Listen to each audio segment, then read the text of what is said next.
আপনারা জানেন যে কাপ্তাই হ্রদের পানির উচ্চতা প্রায় ১০৭.৬০ ফুট MSL এখন। তো এটা সর্বোচ্চ পানি ধারণ ক্ষমতা ১০৯ ফুট MSL। যেহেতু পানির চাপটা এইদিকে অনেকটা বেশি, এই জন্য ৬ ইঞ্চি পরিমাণ ১৬টি জলকপাট যে আছে, আপনারা জানেন কাপ্তাই জলবিদ্যুৎ কেন্দ্রে, সেটি ৬ ইঞ্চি পরিমাণ খুলে দেওয়া হবে, যেন পানিটি যেন ব্যালেন্সটা থাকে।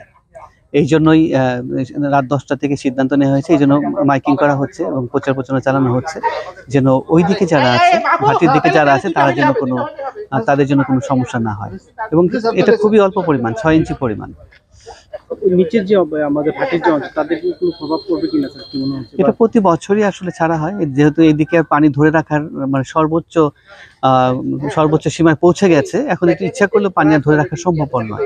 তো যে কারণে সামান্য পরিমাণ পানি এখন না ছাড়লে এইদিকে আরো বন্যাক্রান্ত লোকের সংখ্যাও বাড়বে, আরো বেশি সমস্যার সৃষ্টি হবে, যে কারণে এই সিদ্ধান্তটি নেওয়া হয়েছে।